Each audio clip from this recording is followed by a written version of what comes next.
What if the person everyone called a liar was the only one telling the truth? One family believed a cruel accusation. A husband chose betrayal over trust. And a young mother carrying her newborn twins was abandoned when she needed love the most. They celebrated her downfall. They thought she had lost everything, but within days, a secret buried for years would emerge and leave every single one of them regretting their actions. The ending of this story is so unexpected that it completely changes everything you think you know. Stay with us until the end. This story reminds us never to underestimate others and never to make life-changing decisions based on assumptions. Don't forget to like, comment, share, and subscribe if you enjoy powerful stories with meaningful lessons. This content has been carefully researched, crafted, and manually edited to bring valuable insights and inspiring life lessons to our viewers. Imagine this scene. It is the dead of night, and the air is a bitter 28 degrees. A mother is standing on a dark, icy porch, holding her newborn twin sons, who are only 10 days old. A man's voice slices through the quiet. "Listen to me, Sarah. We know everything. These DNA results prove it all. How could you lie to our faces?" He pleads with him. "That is not true. You have to believe me." His mother then screams that the children are not his. Then her own husband, the man she promised her life to, shoves her out into the freezing night. They were certain she was poor and had no one to help her. They believed she had only $43 in her purse. But they were clueless that she owned the very house they just threw her out of. She also controlled a massive portfolio of commercial real estate all over the city. She is a billionaire who pretended to be poor for the last 4 years. She did it to find a man who would love her for who she was. But tonight, her search was finished. The justice she is about to deliver is so calculated, so legal, and so satisfying, you will wonder if it really happened. If you have ever felt the pain of betrayal, you need to hear what she does next. If you have ever been wrongly judged or abandoned by the people who were supposed to protect you, then you must see this through to the end. I can assure you, you will want to witness how this billionaire made them regret every single thing they did. And if you love stories where the little guy finally wins, please hit the like button right now. Let me know in the comments what you would do in her position, and subscribe so you do not miss another story like it. You will be shocked by her next move. This story is about more than getting even. It is a lesson about knowing your own worth. It is about not letting other people decide who you are. And it is about the amazing strength inside every woman who has ever been told she is nothing. This story shows that your worst moment can become the start of your greatest success. You have to know that no matter how bad things seem, you have the strength to rise up again. Let me take you back to how it all began. The heavy front door slammed shut behind me. I was left alone on the porch in the middle of the night on December 23rd, 2024. I held my 10-day-old twin boys tightly as they both cried out into the cold air. The temperature was a stinging 28 degrees. I was shivering in just my thin hospital pajamas, which were soaked with blood. My mother-in-law had just spat right in my face. Her last hateful words echoed in my ears. "Take your illegitimate babies and get out of our family." My husband, the man who said he would love me forever, was the one who pushed me outside and went back into the house. I heard the lock click shut, a sound that meant it was truly over. Porch light switched off, leaving my sons and me in complete darkness. They thought I was broke, with just $43 to my name. What the Mitchell failed to understand was that I owned the house they had just kicked me out of. I also owned the other 22 houses on that street, the company Ryan worked for, and half the business properties in Greenville, North Carolina. My name is Sarah Blake. I am a 32-year-old billionaire who spent the last 4 years pretending to be someone else, someone with nothing. This is the story of the worst betrayal I have ever experienced, and it is the story of how I made them pay for all of my suffering. If you have ever been ignored, hurt by people you loved, or tossed aside like you did not matter, you need to see how this ends, because my next move was something they could never have predicted. Let us return to the start. 4 years ago, I was Catherine Sarah Blake. And yes, I am from the Blake family of Blake Holdings. At 28, I became a billionaire in one day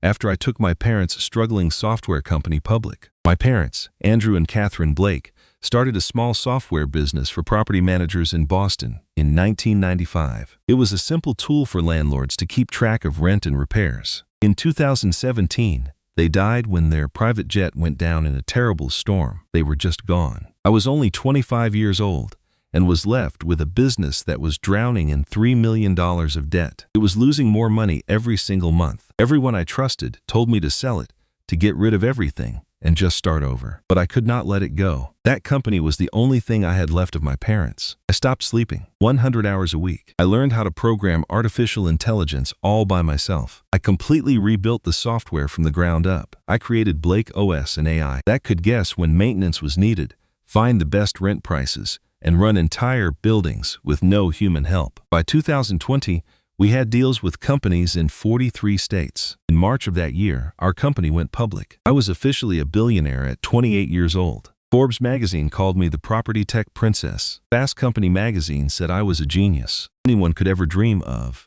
but I felt totally empty. That was because 6 months before our company went public, I found out my fiancé, Marcus, had a secret plan to marry me. He was going to divorce me right away and try to take half of my fortune. He and his lawyer had been plotting for months. They created fake documents, and he was going to claim he was a key part of the company's success. He almost succeeded. We uncovered his scheme just 3 days before our wedding. The criminal trial that followed was a huge public event. The media treated it like a circus. Face was on every tabloid cover, with headlines like, "Tech Heiress fooled by gold-digging fiancé." I had to testify for 6 very long days. In the end, he was sentenced to 5 years in prison for fraud and attempted theft. But that experience shattered something in me. I could no longer trust anyone. I stopped dating, lost all hope of finding a person who might love me for me, and not for my money. People just looked at me and saw a dollar sign. They only cared about what I could give them. In 2021, I made a huge decision that changed my life. I moved to Greenville, North Carolina,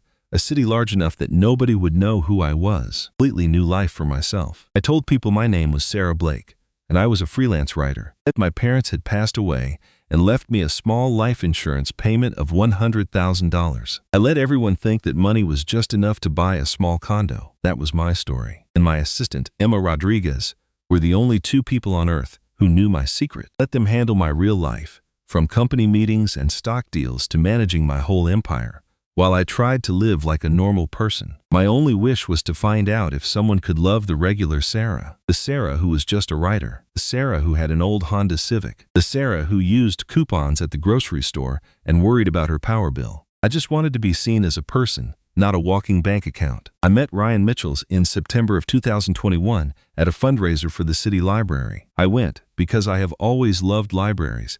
They were my safe place when I was a kid. He was there as a weekend volunteer, reading books to children. I watched him for a while that afternoon before we even said hello. He was reading Where the Wild Things Are to a group of 6-year-olds. He was making all the monster sounds and had them all laughing loudly. He was so gentle and patient with them. He did not check his phone one time. He was completely focused on those kids. When we finally had a chance to talk, he asked me what I did for a living. I told him I was a writer. He just smiled and said, "That is great.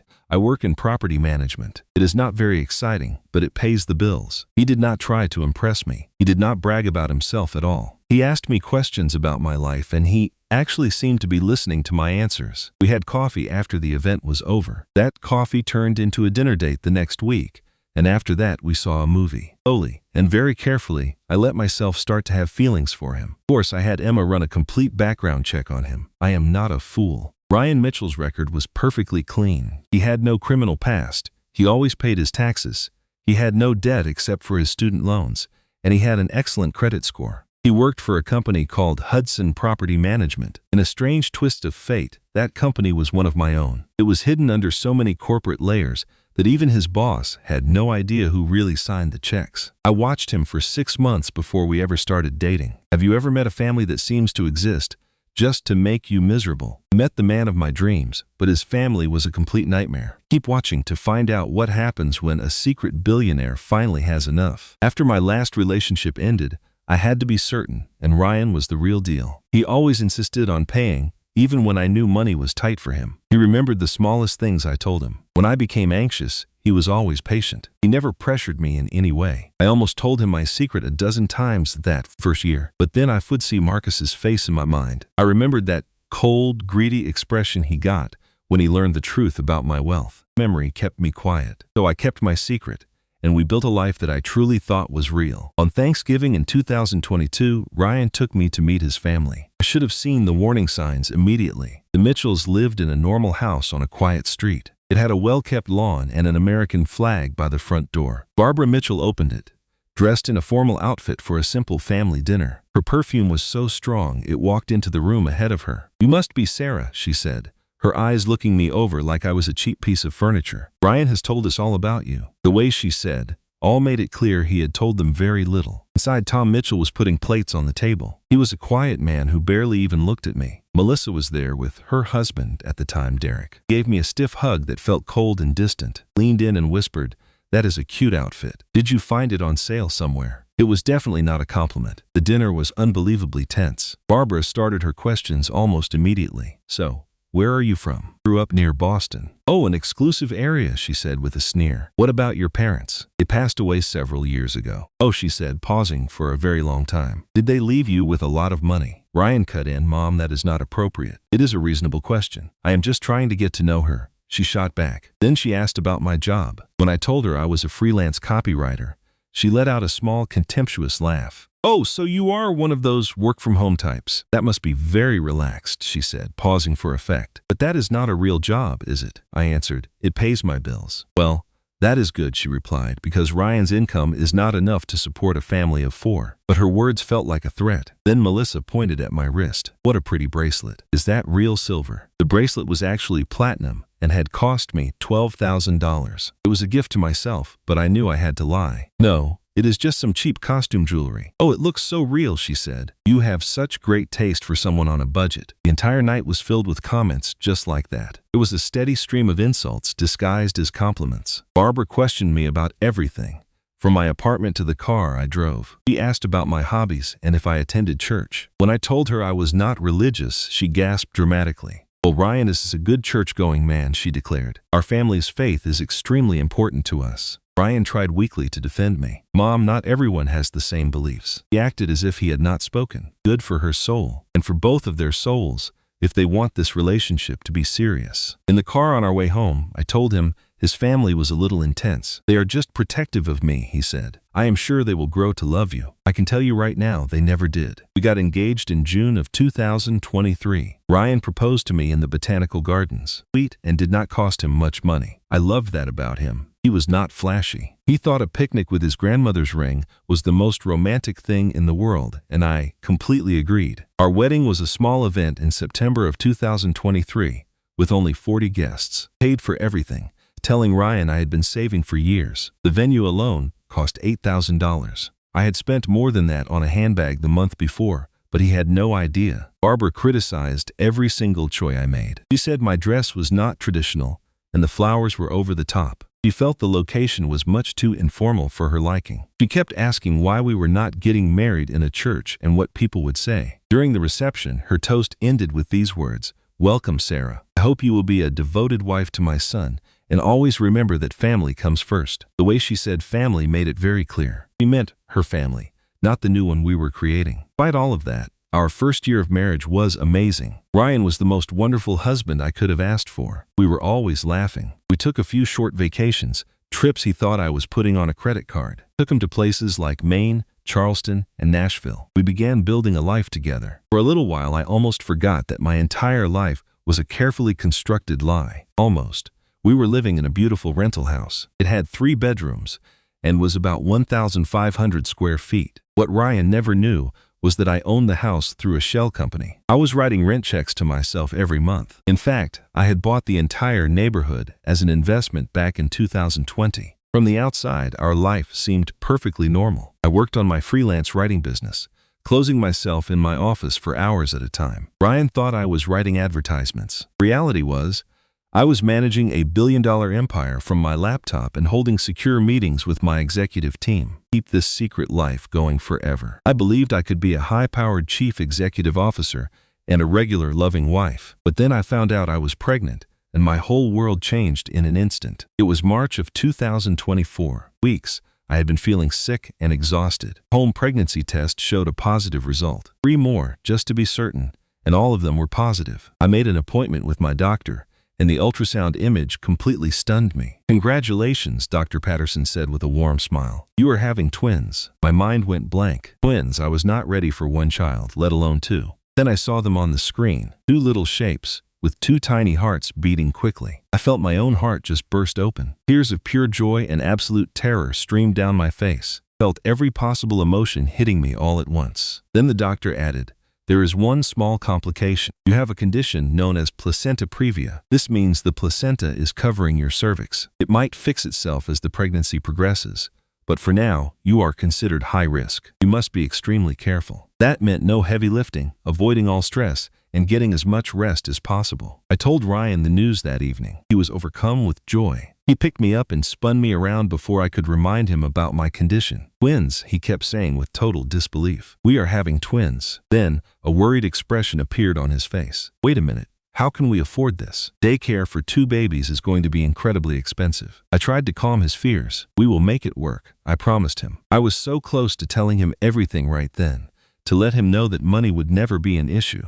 But my old anxieties came rushing back. What if our relationship changed? What if he looked at me differently? So I kept my secret locked away. We shared the news about the pregnancy with his family 2 weeks later. It all started during a Sunday dinner at my in-laws' house. Barbara cooked her usual pot roast. We ate our meal first. Then Ryan announced, "Mom, Melissa, Sarah and I have something to tell you." He added, "We are having twins." The silence that followed was incredibly heavy. Tom finally smiled and said, "Congratulations." Melissa's face went white before she gave a small smile. "Oh wow, that is great news." Barbara set her fork down very slowly and carefully. "Twin?" she asked, her voice completely flat. "Yes, we are so excited," Ryan started, but she interrupted him. "Can you possibly afford 2 babies?" she asked. "Ryan, your salary hardly pays for your house." Ryan tried to stay calm. "Mom, I am just being practical. Daycare is about $2,000 a month for each baby, plus formula, diapers, and doctor bills. Did you consider any of this?" I tried to say something. "We will manage just fine." Then she stared directly at me. "Are you going to keep your job? Or do you expect my son to support you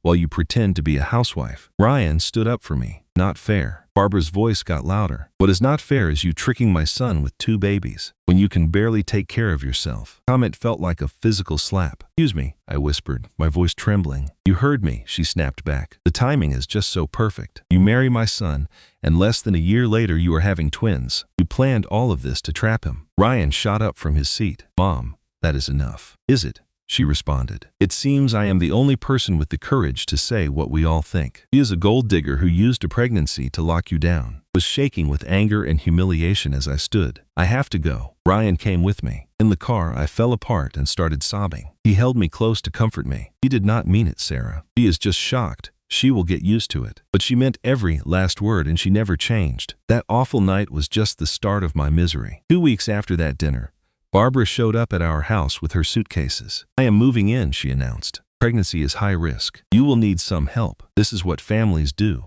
I looked at Ryan, expecting him to say no. He looked very awkward but only said, "Mom, we never discussed this." "I am your mother," she answered. "I do not need permission to help with my own grandchildren." And just like that, she moved into our spare room. That happened in late April of 2024. The next 4 months were a slow and careful campaign of emotional cruelty. He never yelled or touched me. He was much too smart for that. He just took my life apart, one piece at a time, so quietly that Ryan did not see it. First, she reorganized my home. "Your kitchen is a mess, dear. Let me fix it for you." He went into my pantry and got rid of half my food, saying it was bad for the babies. Then, she filled the kitchen with things I did not even like. She started doing all the cooking, and we always ate what she wanted. After that, she went after my bedroom. "You should sleep on the first floor. The stairs are dangerous for you right now." She put me in the guest room, which was the smallest and coldest room. She and Tom took our master bedroom, claiming it was temporary. Then she began to open my mail. "I am just helping you stay on top of the bills," she would say with a sweet smile. Personal questions about my bank accounts. "What if something happens to you, Sarah? Ryan should have access to your accounts in case of an emergency." That is when I finally pushed back. "No, my money is my own business." Her eyes went cold. "What are you trying to hide, Sarah?" "Nothing at all," I said. "I just like to have my own financial independence." "That is a strange way to put it," she said. "Most wives do not keep secrets from their husbands." After that argument, she began to answer my cell phone. She would tell people who called. Business clients began leaving voicemails. Soon, most of them gave up trying to reach me. My freelance business was falling apart, and I could not explain why I needed the money. She watched every single thing I ate. "That has too much sugar. That is too salty. Those are too many calories." I was hungry all the time, but became afraid to eat in my own house. She made constant remarks about my pregnant body. You are gaining so much weight. You sure you are not eating enough for 3 people? He would say. Your face is getting so puffy. You should be more careful. It is really hard to lose the extra weight after having twins. I was only 17 weeks pregnant, and I was beginning to have issues with food. But her most vicious attack was cutting me off from everyone coming over. He would tell them, he does not feel well enough for visitors. When my best friend Emma wanted to visit, Barbara said I was sick and it was a bad time. Emma sent me a text message immediately. You okay? Your mother-in-law is trying to keep me away from you. I lied to protect myself. I'm okay, just really tired. I will call you soon. Because Barbara was always there, listening to every conversation and watching every move. Around my 4th month, in June of 2024, began to see a change in Ryan. He started looking at me differently, with a new expression of suspicion and distrust. He stopped being affectionate and did not sleep in our bed anymore. You need your sleep, he would say. But I could hear his mother's words in his voice. I would hear them whispering together in the kitchen late in the evening. Barbara would say things like, I am just saying, son, it all looks very suspicious. She got pregnant so fast after the wedding. It does not look right. And she has so many secrets. Do you ever wonder what she is not telling you? Not hiding anything, he would answer. Then why will she not let you see her bank accounts? What kind of a wife does that? Melissa started visiting constantly. She had moved back in with her parents after her own marriage ended. She was at our home every day, adding her own poison to her mother's. I am just worried about my brother, she would say, just loud enough for me to hear. Sarah is so secretive. What if those babies are not really his? I finally had to talk to Ryan one night. Your mother and sister are making you doubt me. They are just worried, he answered. Worried about what? Not done anything to make them worry. Then why can you not show me your bank statements? Because they are my private business, I said. I am allowed to have some privacy even though I am your wife, he replied. Most married couples do not have secrets, Sarah. I am not keeping secrets from you, I said. I am setting boundaries. Huge difference. But he could not see it. Every day he became more and more distant. He began to work late, getting home after I went to bed and leaving before I was awake. We were living in the same house like strangers, not a husband and wife. In early July, I started to notice strange things. There was a car that was always parked down our street. I feel like someone was following me when I went to my doctor appointments. I even saw a man holding a camera in the grocery store. Somebody was watching me. I went straight to Barbara and asked her about it. Did you hire a man to follow me? She did not even try to deny it. I am just protecting my son. You are not hiding anything. Then you should not be afraid. This is crazy, I told her. What is crazy, she said, is a wife who keeps her money a secret from her husband. What is crazy are all your secrets. What are you not telling us? I went directly to Ryan. Your mother hired a private investigator to spy on me. He would not even look at me. He was clearly bothered, but he did not say a single thing to protect me. Instead, he just asked, did you do something to make her suspicious? I was his wife. I was pregnant with his children. That should have been all the reason he needed to trust me. All he said was, then prove it. Let me see your bank records. I told him no. He asked me to explain why. I could not tell him that if I did, our whole pretend life would collapse. He would discover my secret, and I was not ready for him to know. So I just stood there without a word. He took my silence as proof that I was guilty. It was July 28, 2024, and I was 24 weeks pregnant. I will always remember that day. It was the day my whole world almost shattered. My doctor, Dr. Patterson, had warned me to rest. Your placenta is a little low, she explained. We had to watch carefully for any problems. Doctor said to call her immediately if I had bleeding or cramps. But my mother-in-law, Barbara, showed no sympathy. Bed rest, she laughed. In my day, women worked in the fields until they gave birth. This is nonsense. You are just lazy. A little later, she came into my room with a full laundry basket. Take this upstairs, she demanded. The dryer is finished. I tried to explain that I was not supposed to lift heavy things. Cut me off right away. You are not helpless. Stop being so dramatic. Ryan was out and his father Tom was in his workshop. But my sister-in-law, Melissa, was home.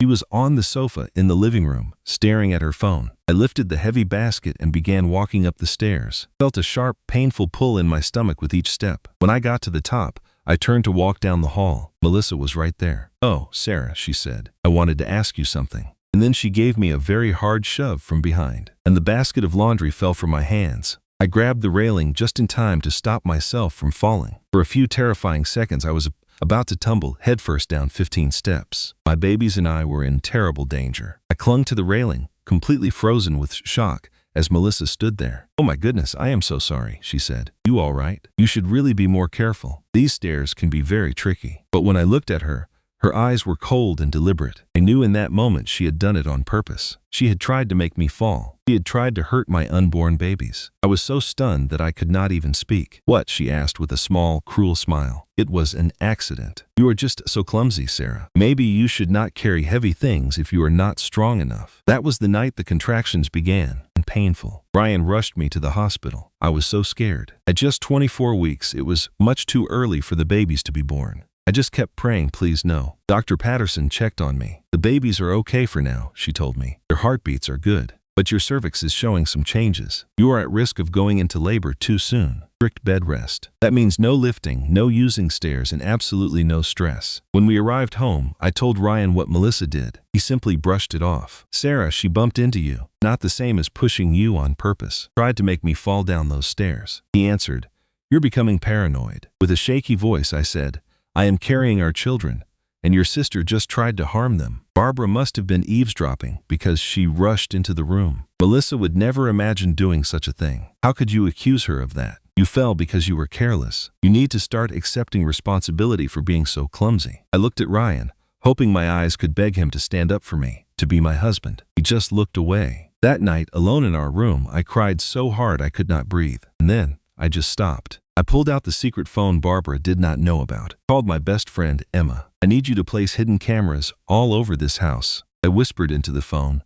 "I need them in every single room, but not the bathrooms or bedrooms. I need them to record audio too. Can you do it tomorrow when they are all at church?" Emma's voice was full of worry when she asked, "Sarah, what is going on?" I pleaded with her, "Please, Emma, just get it done." The next morning, a Sunday, while the Mitchell family was at their service, a discreet installation team arrived. They placed cameras and microphones everywhere. They were hidden in the living room, the kitchen, the dining room, and every hallway. The devices were cleverly disguised as smoke alarms, picture frames, and even wall outlets. From that day forward, I recorded everything that happened in that house. I was carefully building my evidence. I was 7 months pregnant and supposed to be on bed rest. But Barbara forced me to cook, clean, and serve everyone. "That doctor is just being overly cautious," she would say with a dismissive gesture. "There is nothing wrong with you." One afternoon, Tom discovered me in the kitchen. I was on the floor, scrubbing a stain where Barbara had intentionally spilled juice for me to clean. I was sobbing because my back was in so much pain.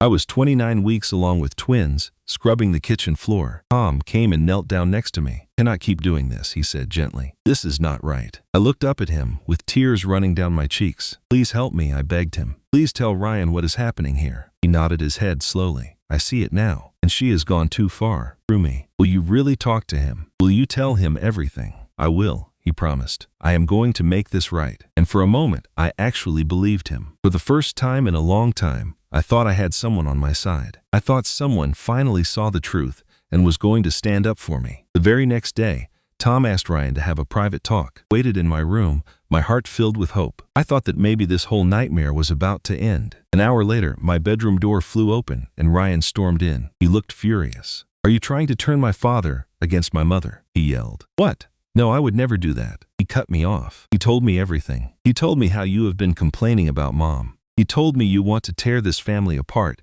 and kick them out of their own home." Cold feeling of dread washed over me. "That is a complete lie. My father is an honest man, Sarah," he snapped back. "But you are not. You have been lying to me since the beginning." Then I understood everything. Tom had betrayed me. He must have gone straight to Barbara and told her what I said. Then Barbara twisted my words and painted me as the villain. Later, I found Tom in the hallway. He refused to look at me. "Why did you do it?" I whispered. He just stared at the floor. "I am so sorry," he mumbled. "Barbara told me she would leave me if I took your side. She said she would take everything, even threatened to keep me away from my own grandchildren. I could not take that risk. I am truly sorry." Then he quickly walked away. In that instant, I knew I was completely on my own. No one was going to rescue me. Not Ryan, not Tom, not anyone. If I wanted to survive this, I had to become my own hero. The private investigator Barbara hired, a man named Derek Thompson, started following my every move. He was there when I had doctor's appointments, when I went to the grocery store, and even on the short walks I was permitted to take. Of course, he never discovered anything because there was nothing to discover. I was the model pregnant wife, or at least,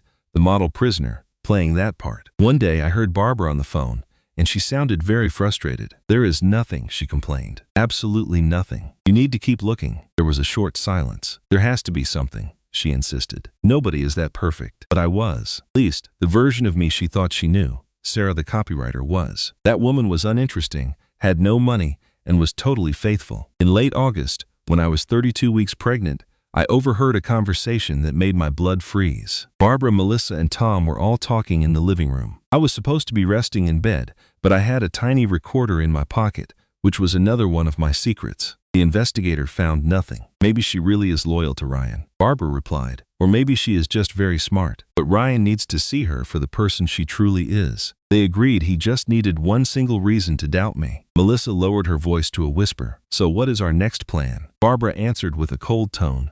"What if we create a reason for him?" Tom started to protest. "Barbara, you cannot be serious. Cut him off. I am talking about protecting our son, and we will do anything we have to." A wave of nausea hit me. They were plotting to frame me for something terrible. I just did not know what it was yet. My first thought was to leave right then. I should have grabbed my emergency bag, called my sister Emma, and just disappeared. But at 32 weeks pregnant with twins, I was frozen with fear. I was terrified of giving birth by myself. I was scared of the custody fight that would happen if I left before the babies were born. And I was worried that running away would only make me look guilty of a crime I had not committed. I decided I had to stay. That decision turned out to be the biggest mistake of my life. Melissa knew a man, a technology specialist named Connor Briggs. He had been fired from Blake Holdings 2 years ago for selling company secrets. The man was desperate, out of money, and willing to do anything for cash. I learned later that Melissa gave him $15,000 to manufacture false proof of an affair. His work was much more than just editing photos. Connor was an expert. He used my real social media pictures to create incredibly realistic deepfake images. He put my face onto another woman's body in intimate situations with a male model. He also knew how to alter the technical data of the images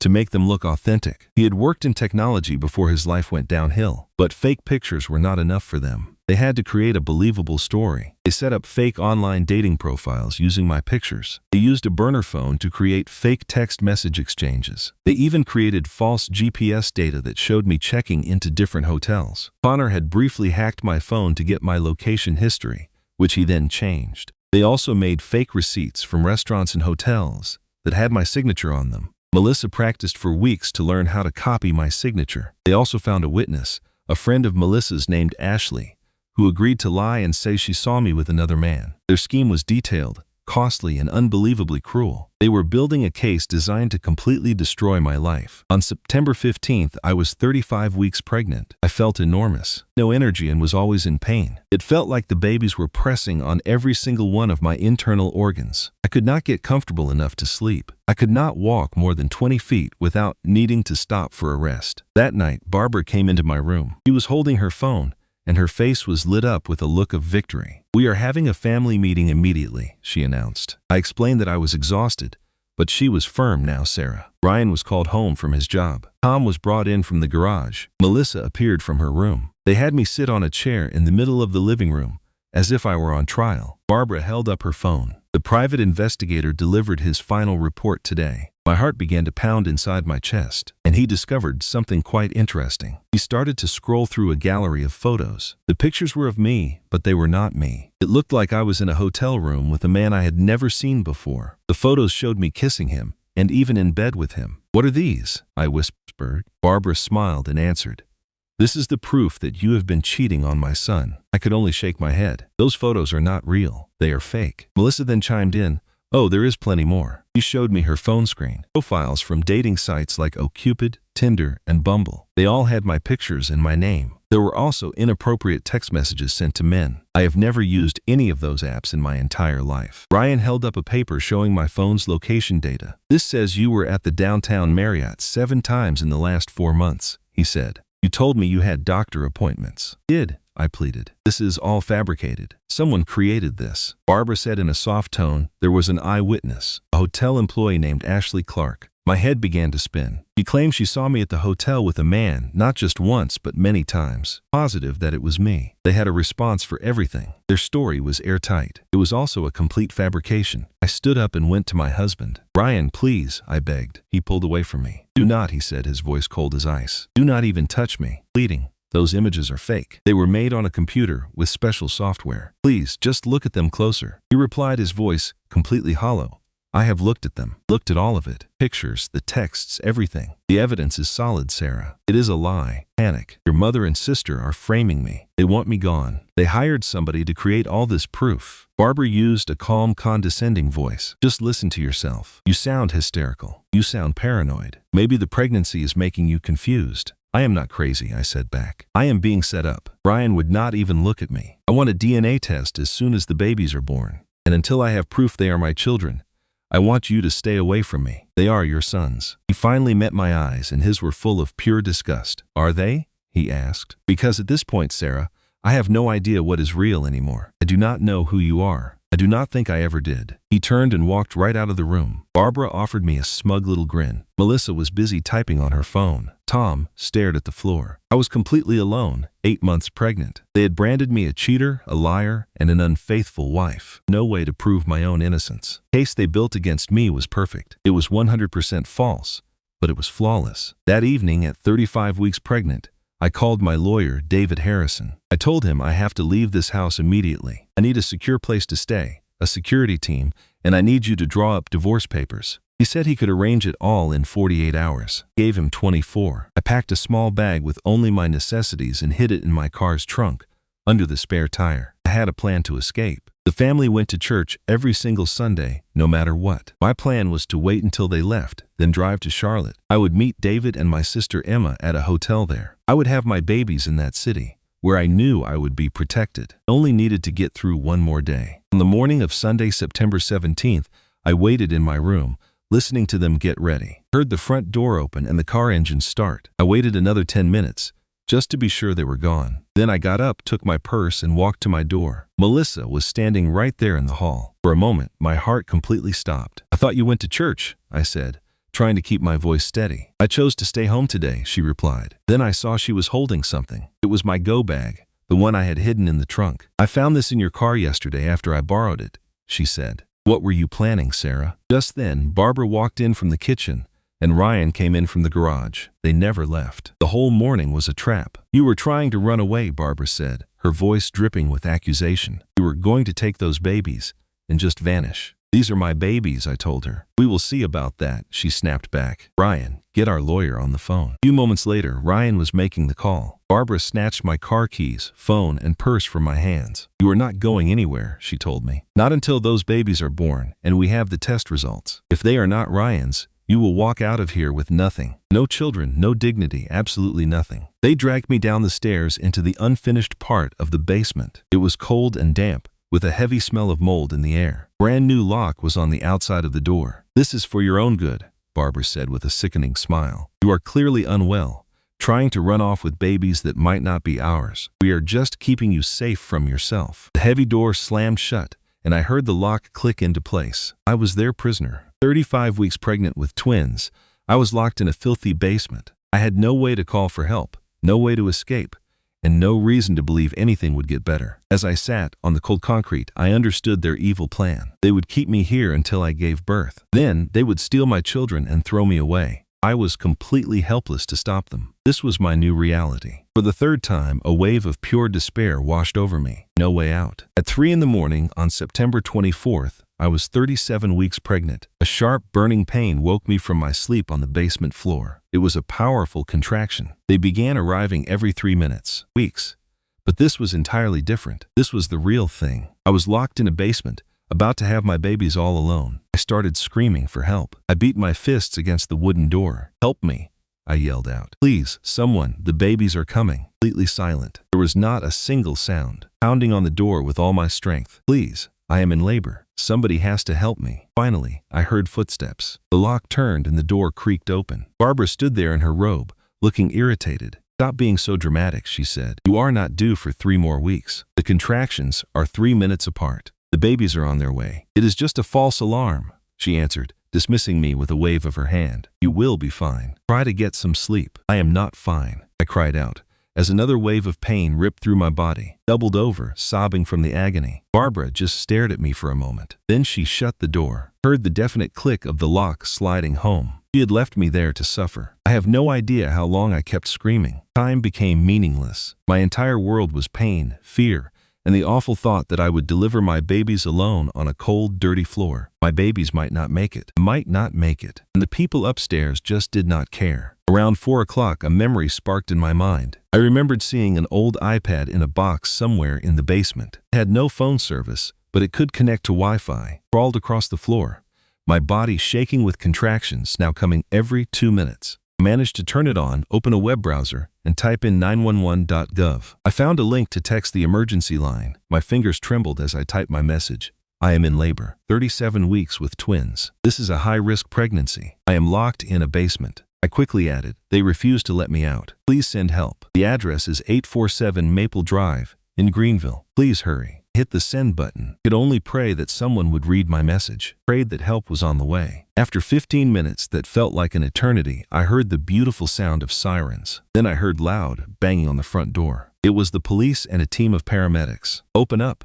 they yelled. I could hear Barbara's voice from upstairs. There has to be a mistake, she said. Paramedic shouted back. We got a 911 text from this address. Woman is in labor. Where is she? Heard more shouting, and then the sound of people rushing down the basement stairs. The door flew open. 2 paramedics stood in the doorway, looking at me in complete disbelief. I was 37 weeks pregnant, lying on a concrete floor in the middle of labor and crying uncontrollably. Goodness, one of them gasped. How long have they had you down here? 1 week, I managed to whisper, before another contraction made me scream. Ma'am, we need to get you to a hospital right now. They gently lifted me onto a stretcher. As they carried me upstairs, I saw the entire Mitchell family in the living room. Barbara, Jay, Bean, Melissa, and Ryan were all there in their sleepwear, their faces masks of pure shock. Barbara tried to lie to the officers. She has been having some emotional problems. We were only trying to keep her from hurting herself. The police officer glared at her with disgust. You locked her in the basement. A paramedic then looked straight at the family and added, while she was having a baby. He then informed them, after we get her settled at the hospital, we will be filing a report with Child Protective Services. This is child endangerment. Completely pale. I gave birth at Greenville Memorial Hospital. My labor went on for 22 agonizing hours. Brian finally showed up during hour 16, and he was drunk. I could smell the whiskey on his breath from across the room. The nurse looked at him and asked, "Are you actually intoxicated right now?" He just mumbled, "I needed something to calm my nerves." Then he looked at me with cold, distant eyes. "When this is done," he said, "we are getting that DNA test today." I was in far too much pain to argue with him. Another contraction ripped through me, and I cried out. "Do you want me to go?" "Yes," I was able to say. "Get out." And so he turned and walked away. He did not come back. At 2:37 in the morning on September 25th, my son Logan was born. He weighed 6 pounds and 2 ounces, and he was absolutely perfect. Then at 2:51 in the morning, my son Lucas was born. He weighed 5 pounds and 14 ounces. He was also perfect. Both of them in my arms and just cried. They were so small and so incredibly perfect. And they belonged to me. "Hello, my sweet babies," I whispered to them. "Hello, I am your mommy. I am so sorry. I'm sorry for everything you have already been through. But your mommy is here now. Mommy has you. Promise you both. I will always keep you safe, no matter what happens." A nurse came into my room and asked if I wanted to call somebody. "My husband was here," I replied quietly, "but he left." "Oh," she said, her voice full of compassion. "I am so sorry, honey. Is there anyone else?" I thought of my friend Emma, but my phone was still at that house. They took everything from me. "No," I whispered. It was just the 3 of us. I sat there all by myself in the quiet hospital room, holding my 2 newborn sons. No flowers came, no balloons were delivered, and no family visited to celebrate. It really felt like it was just me and my boys against the world. I stayed in the hospital for 4 days to recover from my cesarean section. The babies were healthy but small, so they wanted to keep us for observation. Barbara came to visit one time on the 2nd day. She walked into my room, glanced at the babies in their cribs, and remarked, "They certainly have the Mitchell nose, but that does not prove a thing. We are still doing the DNA test." We never held them. She did not even bother to ask their names. She was gone in less than 5 minutes without offering a single congratulations. Melissa sent a text that read, "Hope you and the bastards are doing okay," followed by a smiling face. Brian stopped by on the 3rd day. He was not drunk this time. He just stood by the door, looking at his sons. "Did you decide on names?" he asked me. "Logan and Lucas," I answered. He simply nodded. "Those are good names," was all he said. Tense silence hung in the air. "Brian, please do not do this to our family. We are doing the DNA test when you get home," he said flatly. "Until then, I am not going to get attached to children who might not be mine. And with that, he was gone. Later that afternoon, a hospital social worker came to see me. Mrs. Mitchell, she began, I need to ask, do you feel safe in your home? I wanted to shout no at the top of my lungs. I wanted to tell her about being locked in the basement and all the horrible lies they were telling. But telling the truth seemed too dangerous. An investigation might lead to them taking my babies away and putting them in foster care. I could not risk that. So I lied. Yes, of course I am safe, I told her. We are just dealing with a lot of family stress right now. She looked at my face for a long time. I knew she did not believe a word I said, but she had no evidence. Do you ever need any help? She said, handing me a small card. Here is a list of resources for domestic violence. I took the card from her and put it in my pocket without a word. When she left, the room was silent again. On the fourth day, September 29th, the hospital said I could go home. Called the house. I am ready to come home now. Barbara's voice was as cold as ice. We are all too busy. You will need to take a taxi. I just came out of surgery, I begged. 2 newborn babies with me. A taxi is not safe for them. The line went dead. He had hung up on me. No choice but to call a taxi. The driver was a very nice man who helped me install the infant car seats I had purchased weeks before. I sat in the back with my sons, feeling a sharp pain from my incision every time the car hit a bump. It was completely dark. There was not a single light on. No one was waiting for me. The taxi driver looked back at me, his face full of concern. Ma'am, do you need some help getting inside? I shook my head. No, but thank you for asking. He helped me get the babies to the porch, and I paid him with the last of the cash I had on me. I watched his car's red lights vanish down the dark street. Then I unlocked the door to my house and walked straight into a living nightmare. Nothing had been prepared for us. Baby cribs I had picked out so carefully were still in their cardboard boxes, not put together. There was no warm welcome, no one offering to help me, just a cold and silent home. I put the babies, who were still in their carriers, on the living room floor. It felt like the only safe spot for them. Then, I started the impossible task of assembling the cribs by myself. It was just 10 days after my C-section. Stitches pulled with every single move, and I felt dizzy from losing so much blood. It took me 3 miserable hours to finish. Cried through most of it. First night, Logan and Lucas had to eat every 90 minutes. But it was an agonizing challenge. They struggled to latch on, and I was in terrible pain. I was exhausted all alone and in so much pain. At 6 o'clock in the morning, Barbara walked into my bedroom. You need to keep those babies quiet. Crying is waking the entire house, she commanded. I told her I am not the one crying. Babies are crying, and I am trying to feed them. You need to get it under control, she snapped. After that,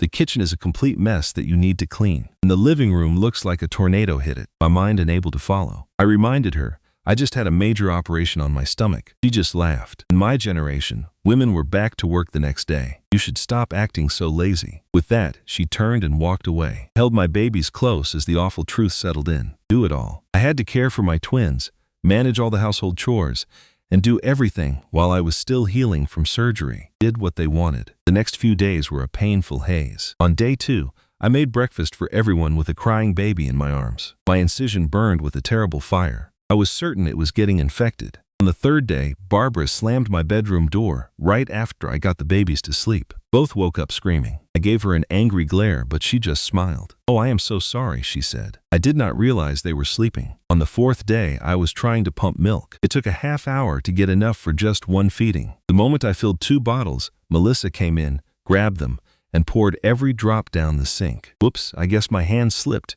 she said with a sugary fake smile. Completely stunned. It took me an hour to get that, I told her. Well, you will just have to do it again, she replied. Or, you can just buy formula with money you do not have. She left the kitchen laughing loudly. On the 5th day, we had no more diapers. I pleaded with Ryan to get some on his way home. He said he forgot. I was forced to use old, torn shirts as diapers for the night. By the 6th day, my cesarean incision was obviously infected. The area was red, swollen, and leaking fluid. I knew a doctor had to see it. I showed Barbara. Her only words were, "You are fine. Stop being so dramatic." On day 7, I had not slept for more than 45 minutes straight all week. I began seeing shadows move in my peripheral vision. Dropped a bottle, and it shattered everywhere. I just stood there, looking at the broken glass, my mind empty. Ryan walked in. "Clean that up," he ordered. "You are making a mess." I looked at this man who resembled my husband but felt like a stranger, and I had no feelings at all. On day 8, October 7th, at 3 in the morning, I was in the basement. They put me and the babies down there,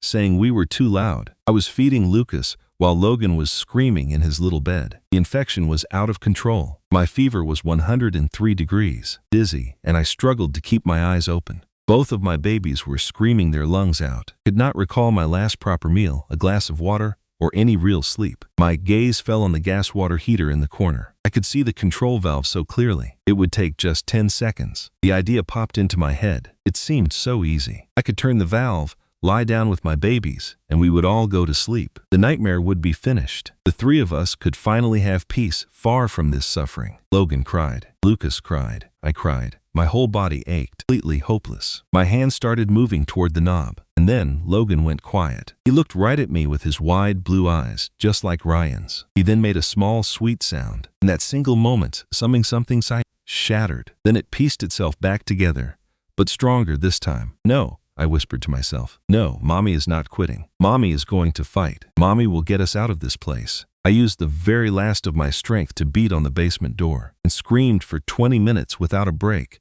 until my hands were sore and bleeding. Melissa finally yanked the door open. "What is your problem this time?" she yelled. Then she saw me. Fever, the bloody clothes, and the crying baby I was holding. For just a moment, she actually looked scared. "I have to go to the hospital," I choked out. "The infection, I feel like I am dying. Please." She went to get Barbara. Barbara dialed 911, but she told them, "My daughter-in-law is overreacting to some pain, but you should probably check on her because of the babies." For the second time in 10 days, I was in an ambulance. In the emergency room, the doctor was furious. He said my C-section wound was dangerously infected, and I had sepsis. "This could have killed you," he said firmly. "Who is looking after you? Did you get any follow-up care?" "Too busy. Too busy," the doctor said again, his voice filled with disbelief. "You just had major surgery. Where is your family? Is there anyone helping you?" Mrs. Mitchell came back. "This is the second time you have been here in 2 weeks. Both times we have seen evidence of neglect. Please, tell me the truth. Is someone hurting you?" Fast asleep in the hospital bassinet, I thought about what would happen if I was honest. They would be taken into foster care. My babies would be separated from me. There would be so many court hearings. "No," I lied. "I have not been taking care of myself. I will do better, I promise." She clearly did not believe me, but she had no proof. The hospital put me on intravenous antibiotics,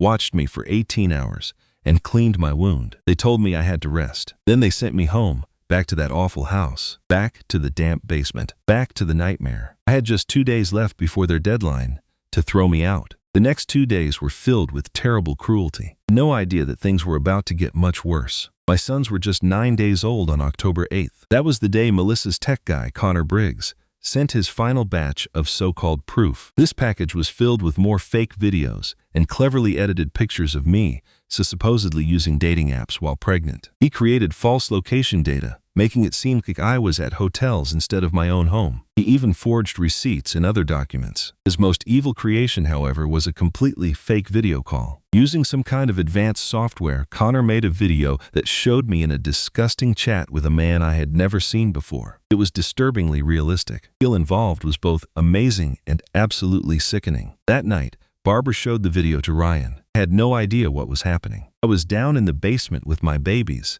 just trying to survive another hour. Ryan watched the video. His face went from white to red, then hardened into a cold, determined mask. "I want her out of this house tonight," he said. "What?" Even Barbara seemed shocked by his cold tone. "Tonight. I want her gone from my house this instant." He said it again. "Her and those children that are not mine." "Ryan, it is getting very late," Barbara protested. "I do not care. I want her gone right now, before I do something that I will regret." Then Melissa messaged Ashley, their supposed witness. Ashley immediately sent back a prepared statement. She claimed to have seen me at hotels 6 separate times, backing up their story. Now, their lie was complete. Their story was perfect, solid, and utterly false. But Ryan chose to believe it. Or maybe he needed to believe it. It was easier to think I was a cheater than to face the fact his family was destroying an innocent woman. Feeding Lucas while Logan slept beside me. The basement door was suddenly thrown open with a crash. The entire family stood on the stairs. Ryan, Barbara, Melissa, and Tom. They stared down at me, their faces filled with pure hatred. My heart started hammering against my ribs. I knew something was horribly wrong. Melissa spoke first, holding her phone out like a weapon. "We know everything, Sarah. We have the proof. Piece of proof. You played a video for me. It was a fake video of me,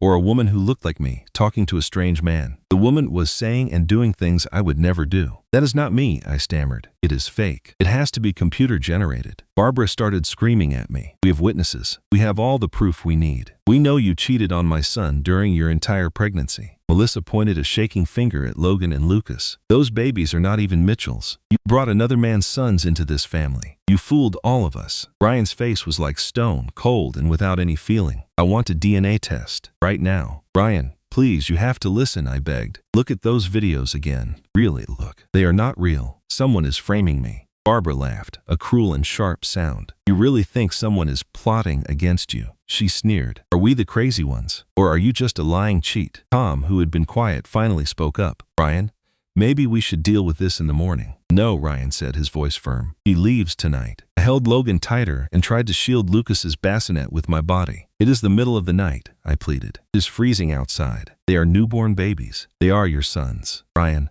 whatever you think I did, please do not punish them for it. Melissa started walking toward the bassinet. Maybe they should stay here, she suggested. We will do the DNA test. If they are Mitchell's, they can stay. But you have to go. A wave of absolute terror washed over me. They were actually going to take my children from me. No, I said, my voice shaking as I snatched Lucas from his bed. Both of my sons in my arms. No, you will not touch them. They are mine. Barbara's face twisted with pure rage. They are nothing. They are the product of you sleeping around. She shrieked. Get them out of this house. Get out. She lunged toward me, trying to snatch a baby from my arms. I spun around, protecting them with my own body. The back of Barbara's hand connected with my face. A sharp ringing filled my ears. Brian grabbed her and pulled her back, yelling, Mother, stop. But the damage was done. She had struck me while I was holding my newborn sons. Tom pulled the front door open, and a blast of frigid December air rushed in. The temperature was only 28 degrees. Out, he said, just that single word. I looked at Ryan one last time. This was the man I loved. The father of my children. They are 10 days old, Ryan. 10 days. It is winter. Please, let's just do a DNA test tomorrow. Please do not do this to them. For a split second, I saw something change in his eyes. Flash of doubt, maybe even regret. But then Barbara whispered something in his ear,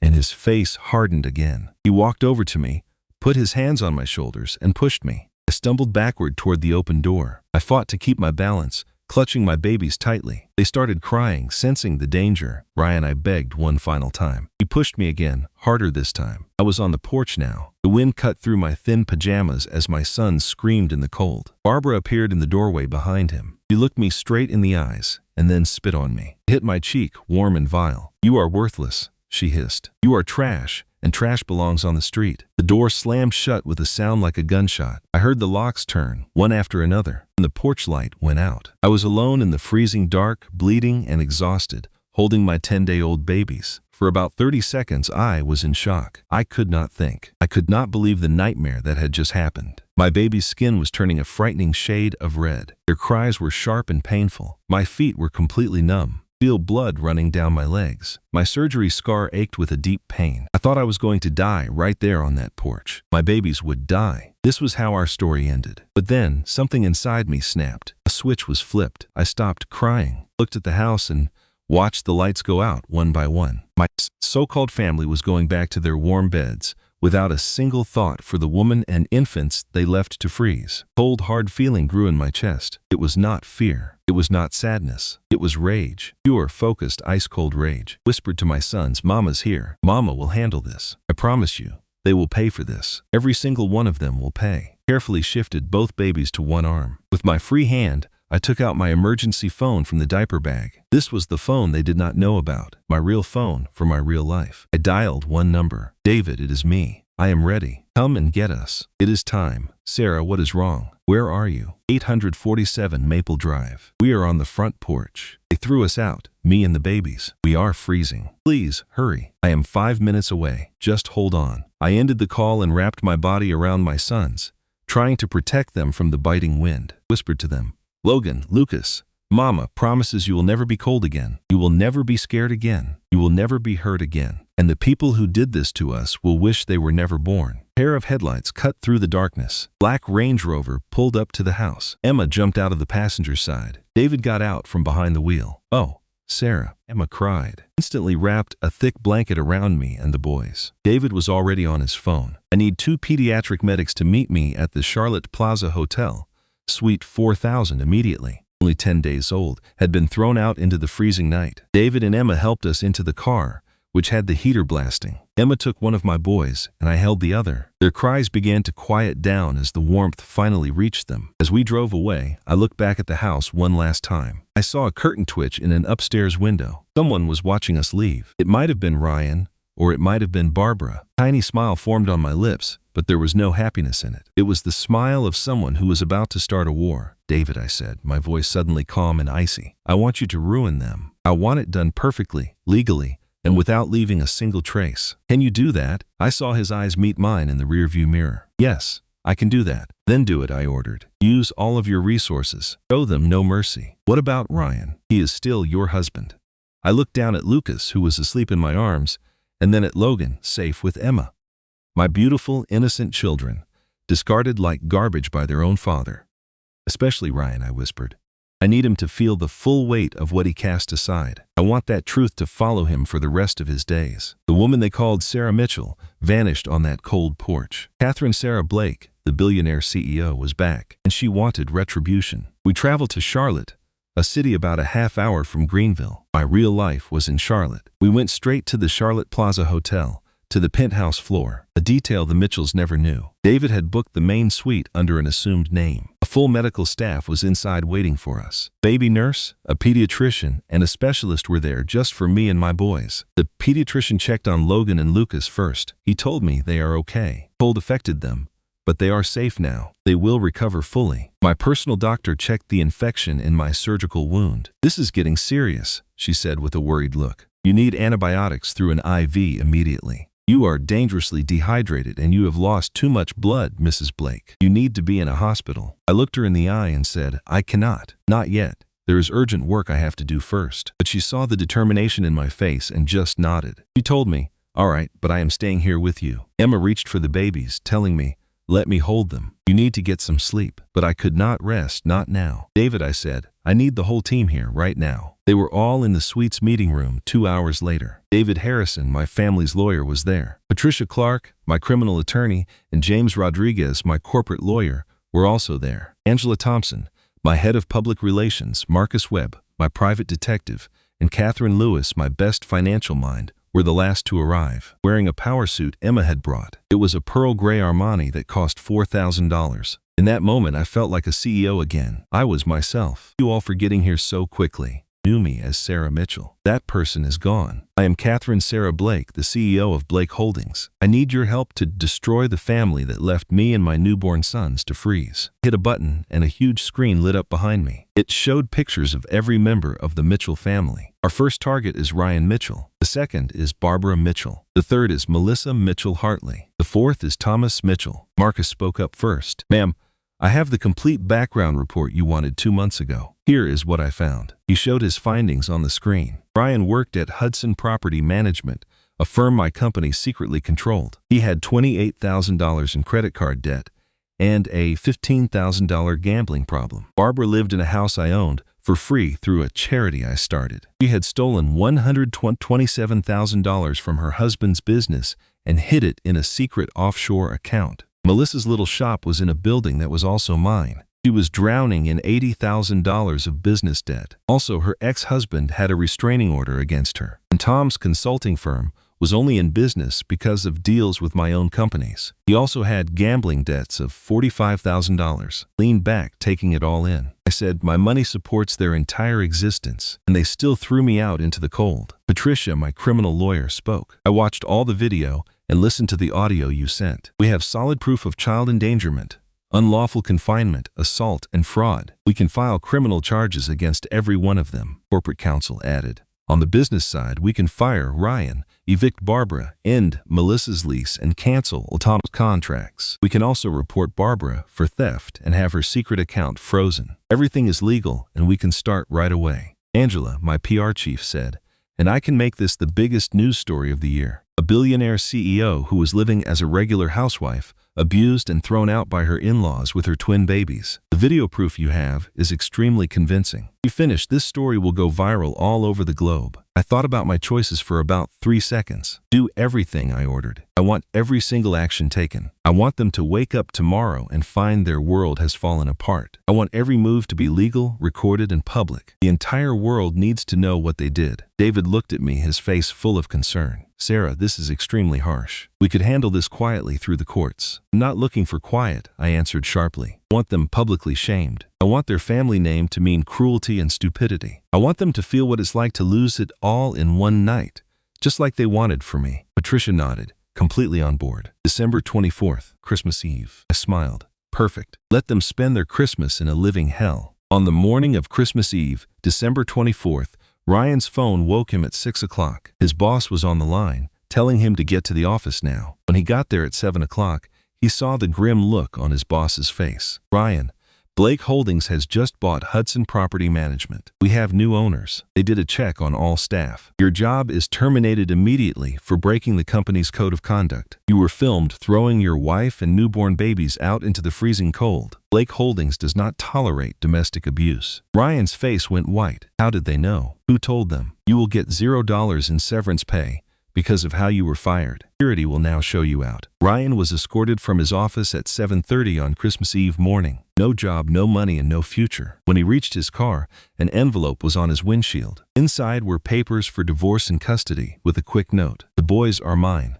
Gave up your rights as a father when you left them in the cold. DNA test result was included. It showed a 99.9% chance he was the father. Well done, the note ended. You successfully ruined your own family. Signed, Sarah. He got sick in his car right then. Barbara was making breakfast in her kitchen. The doorbell rang. A messenger gave her a special letter. It was a notice to leave her home. The letter explained that her lease was ended because she had lied on her housing aid form. She had 72 hours to get out. She called the property manager right away. This must be a mistake. There is no mistake, ma'am. The person on the phone said, property was just bought by Blake Properties LLC. Your application had false information. You have 72 hours. Who is Blake Properties? She asked. Cannot share that information, ma'am. She hung up the phone, her hands shaking. 10 minutes later, someone knocked on the door again. This time, it was the police.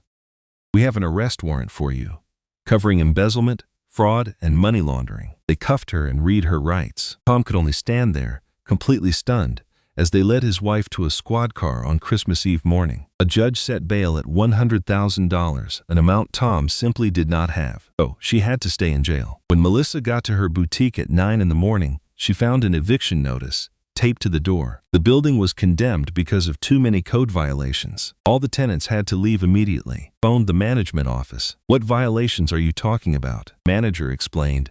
The new owners did an inspection. They found fire hazards, electrical problems, and mold. The owner is a company called Blake Commercial Properties. She went inside to gather her things and saw another envelope. It contained a civil lawsuit for defamation, fraud, conspiracy, and emotional distress. Plaintiff was named Catherine Sarah Blake, and she was suing for $2.5 million. The lawsuit included pictures from the fake videos, bank records of her payment to Connor Briggs, and their text messages. All the proof was there. Defeated. They had everything they needed. That same morning, Tom received 3 phone calls. His biggest clients were all canceling their contracts. Then his bank called to demand full repayment of his business loan. A company named Blake Financial Services had just bought the loan. In just 3 hours, Tom lost 80% of his business and owed a 6-figure debt that was due now. He called Ryan. Something is happening. Someone is trying to ruin our family. Ryan's voice sounded hollow. I know who is behind all of this. Who? You have to tell me who it is. It is Sarah. Sarah is the one doing this to us. Sarah, you mean your wife, the copywriter. How is that possible? Dad, I do not think she is a copywriter. In fact, I do not think we ever really knew her at all. They all gathered at the house, Tom, Melissa, and Ryan. Barbara was still in jail. They sat in the very living room where they had plotted against me. The same room where they had called me trash. Tom was the first to speak. A person named Blake is taking our lives apart piece by piece, Melissa whispered to her father. A heavy silence filled the room. Brian said, no, that is not possible. She is a nobody. Do you ever actually see her bank statements? Tom asked, his question hanging in the cold air. Brian, did you ever truly know anything about her? Brian's confident act finally fell apart. Oh my gosh, he gasped. What if we were wrong about everything? Melissa pulled out her phone and searched for Catherine Blake, CEO. Her screen was instantly filled with results. There were articles from Forbes, stories in business magazines, and dozens of photos. And there she was. It was Sarah. But in these pictures, she wore expensive designer clothes. She stood in front of huge buildings and held up awards. The headlines were shocking. PropTech genius Catherine Blake takes company public at 28. Billionaire CEO of Blake Holdings now worth $1.8 billion. Catherine Blake, the youngest self-made female billionaire. Melissa's phone dropped from her hand. Oh no, this cannot be happening. It just cannot be. Brian picked up the phone and stared at the screen. He was looking at his wife, his billionaire wife, whom he had thrown out into the freezing night. It just did not seem possible. But the evidence was right in front of them. Photo proved the unbelievable truth. Sarah Blake was actually Catherine Blake, a billionaire chief executive officer, and they had called her worthless. They had abused her. They had thrown her and her newborn sons out of the house. His own children, forced out into the bitter cold because they thought she was nobody important. Tom finally said the words they were all thinking. We are ruined. We are absolutely and completely ruined. Brian just stared at the picture on the phone. It showed Sarah, or Catherine, looking so confident and powerful. He had tried to break her. Now, he had given her every single reason to break him instead. And she was just getting started. On December 26th, 2 days after Christmas, an announcement was made at 8 in the morning. Catherine Blake,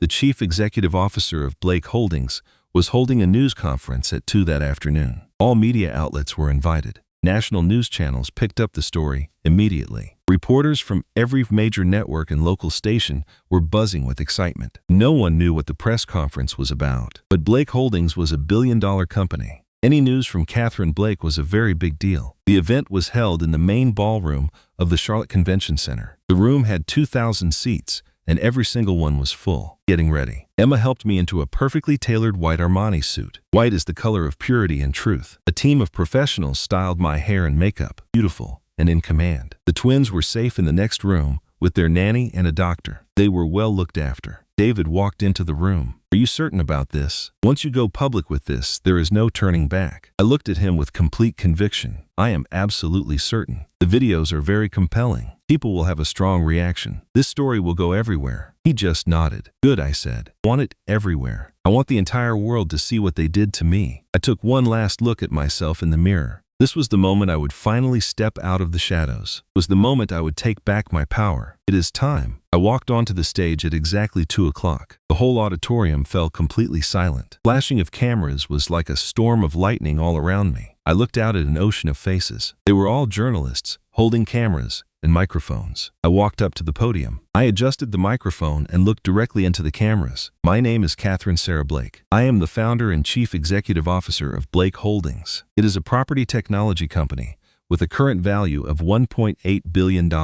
I am 32 years old. I built this company on my own after my parents died in a plane crash 7 years ago. Paused for a second to let that information register. I am also the woman you might have seen in videos that are going around online. Videos that show me being kicked out of my home at midnight on December 23rd. I was holding my 10-day-old twin sons in 28-degree weather, recovering from a C-section. Those videos show me on a porch, bleeding, and holding my crying newborn babies. I was begging them not to throw me out like a piece of trash. The room exploded with noise. Reporters started shouting out questions all at once. I held up my hand. Please allow me to finish my story first. You will be able to ask your questions when I am done. The room went silent once more. 4 years ago, I met a man named Ryan Mitchell. I told them everything. I explained why I decided to keep my identity a secret, described their terrible treatment of me while I was pregnant. I told them about the fake photos, being locked in the basement, the birth of my sons, and being thrown out of my home. As I spoke, large screens behind me started showing videos. They displayed footage from hidden cameras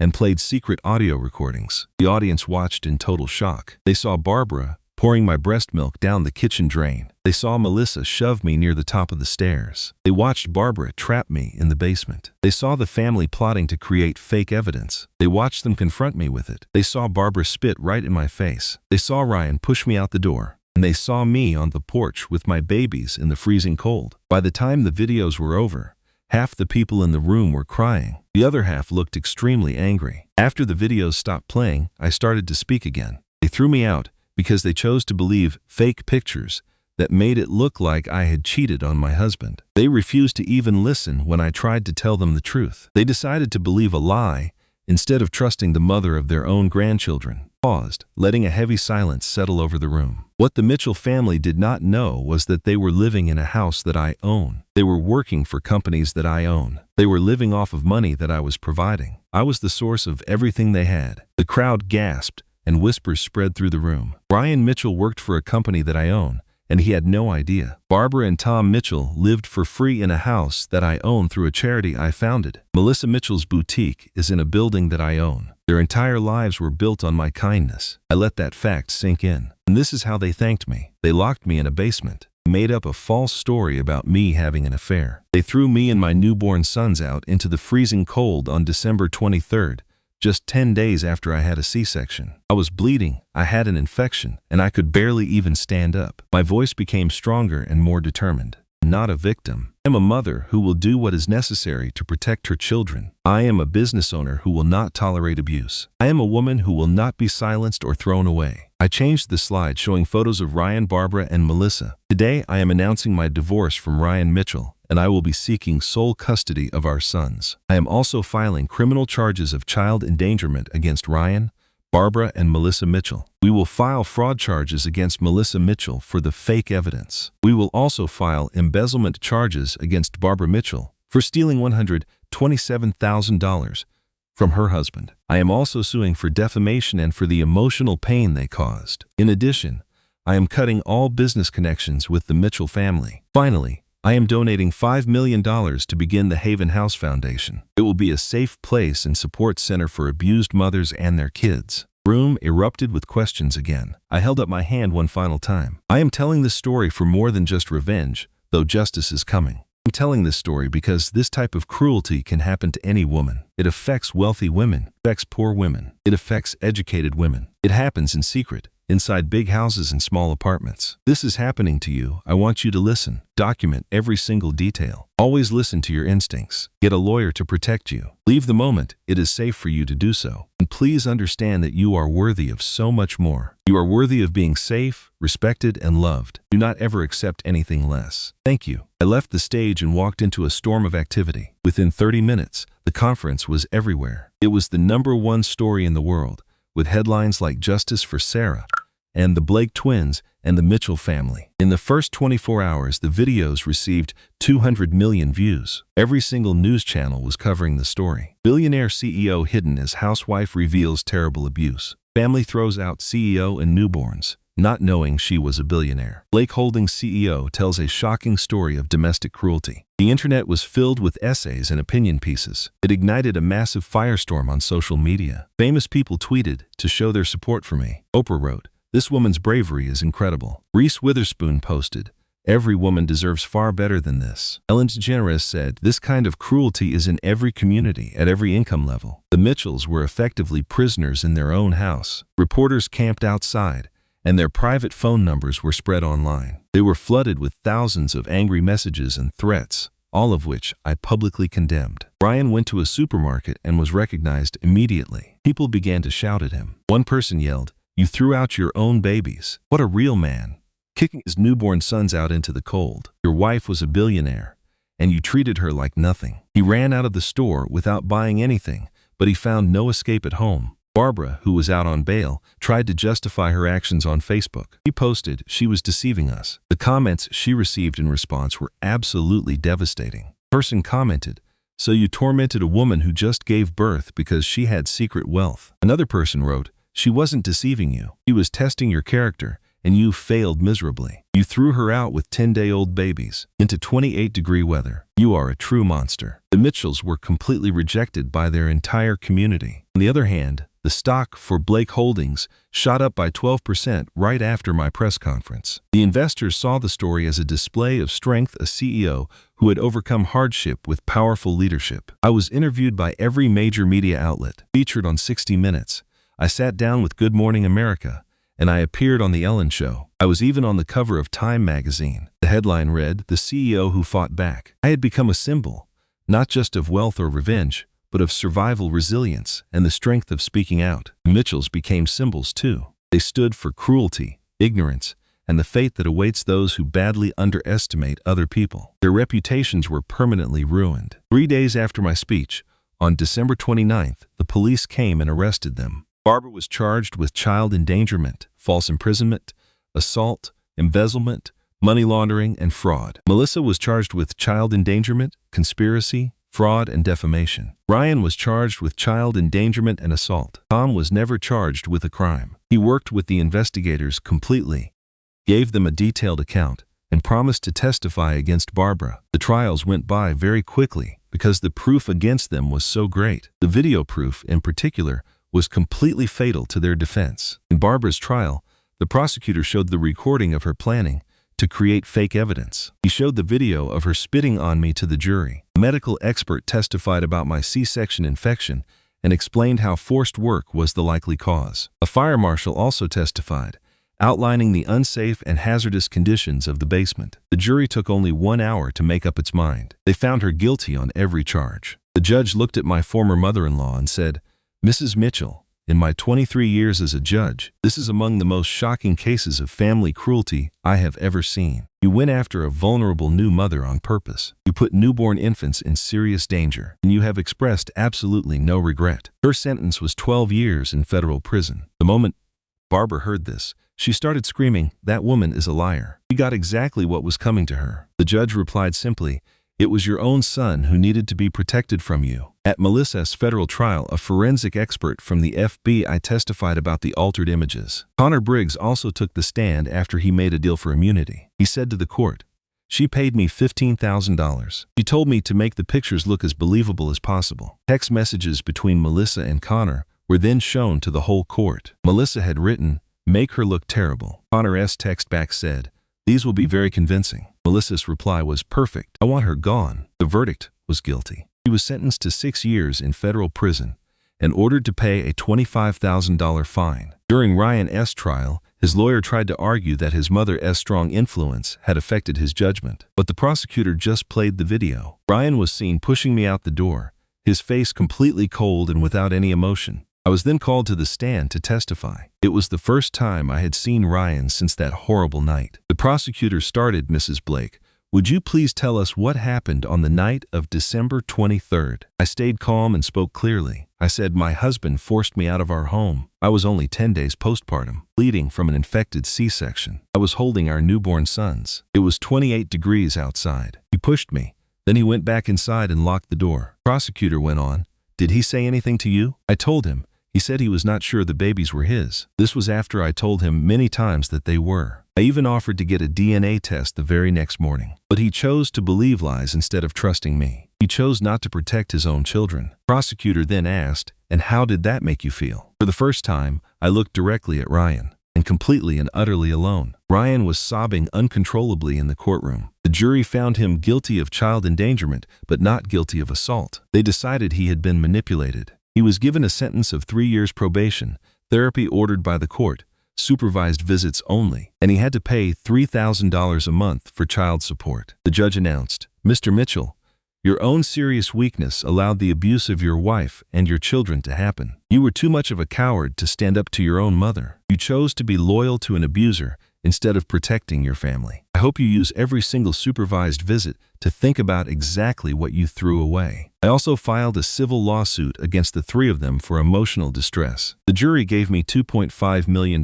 from Barbara, $1 million from Melissa, and $500,000 from Ryan. I gave every last dollar to the Haven House Foundation. I told the press I have no use for their money. I want them to learn that their actions have real consequences. I want other abusers to see what can happen when you bother the wrong person. It was a beautiful evening in late spring, in that special hour just before the sun goes down. My penthouse now has a rooftop garden, which I had put in soon after we got here. Logan and Lucas are toddling on the grass, chasing the bubbles that Emma is blowing for them. Emma's daughter Sophie, who is now 4 years old, is helping them to pop the bubbles, just watching them all. I have on jeans and an old Georgetown t-shirt, and my hair is pulled back in a loose ponytail. Feel calm. Emma stops making bubbles and sits with me on the bench. "How are you doing today?" she asks me. I nod my head slowly. "Yes, today is a good day. Dr. Morrison says I am healing. I am sleeping through the night more often now. The nightmares are not as common." "That is wonderful to hear," she says. We sit in silence, watching the children play. "You know, it is okay to not be okay, right? You do not have to be the strong CEO all the time." I gave her a small, sad smile.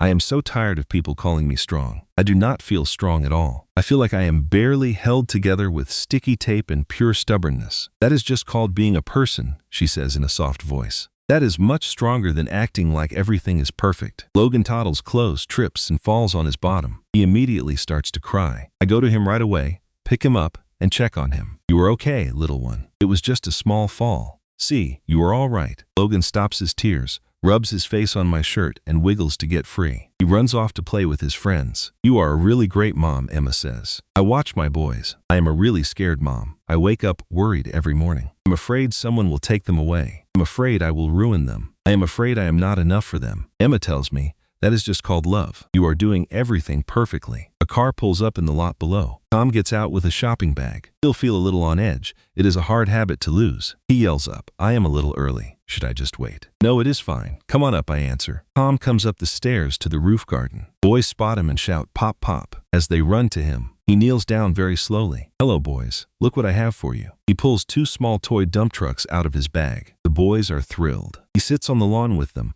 making truck noises as they play. The boys are laughing so hard. Emma is watching him carefully. She does not trust him. Doubt she ever will. Do you actually trust him? She asks quietly. He testified in court, I tell her. He told the truth. He is trying. And my sons deserve at least one grandparent who is not a terrible person. He let a terrible person do what she wanted for 40 years, she points out. I know that, I say. But he is the only one who showed any real regret. The only one trying to be better. I'm giving him a single chance. Under my supervision. Tom looks over at me, and his eyes meet mine. He silently mouths the words, thank you. Give him a small nod. My phone buzzes. It is a text from a number I do not recognize. Just ignore it.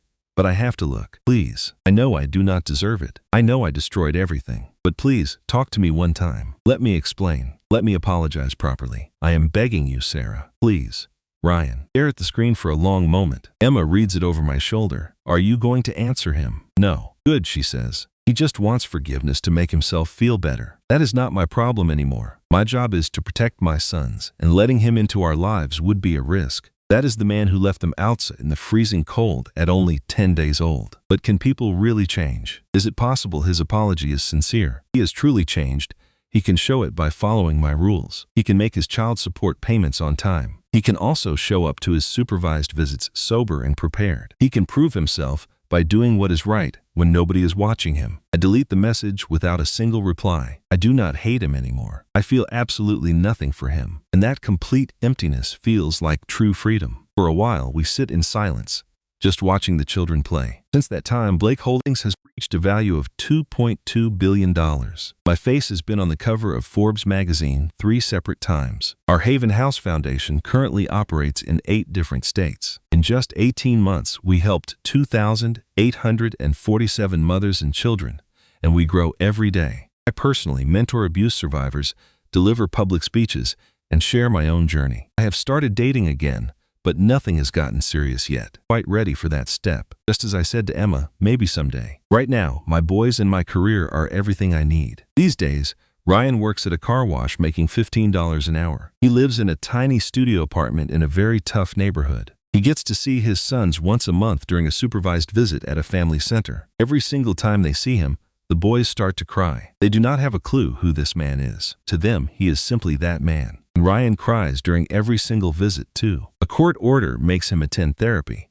But he says he goes because he wants to improve as a person. He sent me a 12-page letter that was filled with apologies and pleas for my forgiveness. I never wrote him back. He put a single photograph of me and the twins from the hospital in a frame. It was captured just hours after they were born, right before he shattered our world. I was told that he stares at that photo every single night. It serves as a reminder of everything he threw away. He will not find another job in property management ever again. His name is toxic in that entire industry. Basic background check reveals his criminal record, the news reports, and all the online videos. Today, he is completely on his own. He is a shattered man who has to live with the choices he made. Barbara is currently in the 2nd year of a 12-year sentence at a federal prison in West Virginia. He works in the prison laundry, where she earns 12 cents an hour. Absolutely no one ever comes to visit Barbara. Ryan tried to visit one time, but she would not let him see her. Not long after that happened, Tom filed for divorce. Melissa is just as alone, serving time in a different prison. We mailed a letter that started with,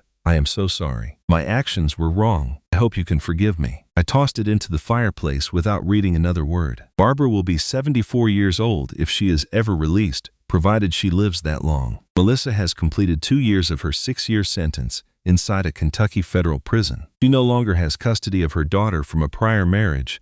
Full parental rights went to her ex-husband. Her job assignment is in the prison kitchen. Tried to end her life on 2 occasions and now has constant supervision. She mails me letters filled with apologies every single week. I receive her letters, but I do not ever reply. Upon her release, Melissa will be 35 with no job, no family, and no prospects. Tom was the single person who managed to avoid going to prison. He shares a small apartment with his brother and makes $13 an hour working at Home Depot. He is allowed to see his grandsons once a week, but only if I am present. He comes with new toys, he reads them stories, and he is always gentle with my sons. The boys appear to enjoy his visits, and they have started calling him Pop Pop. I permitted this for just one reason.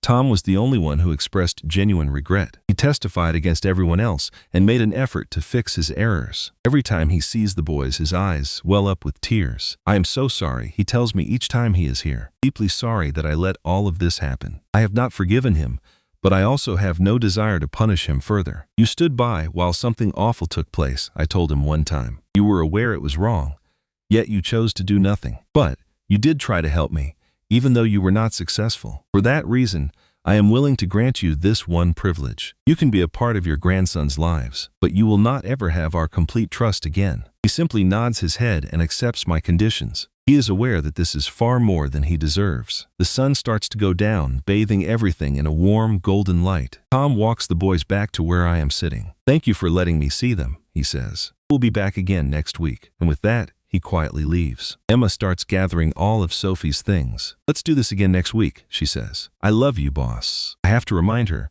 I am not your boss anymore. We are friends. Okay, she answers with a smile. I love you, friend. They give each other a quick hug, and then Emma is gone. Last, it is only my sons and me. Logan and Lucas are getting tired and begin to rub their eyes. All right, my little guys, I say gently. Time to go inside for a nice bath before bed. Logan whispers to me, can we have a story, Mama? Of course, my sweetie, I answer. There is always time for one more story. Lucas says, Mama, please do not go. My eyes start to fill with tears, but they are happy tears that come from healing. Yes, Mama is staying forever. Mama is never going to leave you. Not for 1 second. Scoop both of them up into my arms. They feel much heavier now, but I am still strong enough to carry them. I carry them as I walk toward our house. People sometimes ask me if I regret hiding all my money. They wonder if I am sorry that I married Ryan, or if I wish I could change the past. But the honest truth is that I do not have a single regret. Every choice I have ever made has led me to this exact moment. They tried their best to destroy me, and for a little while, they actually did. Just 18 months ago,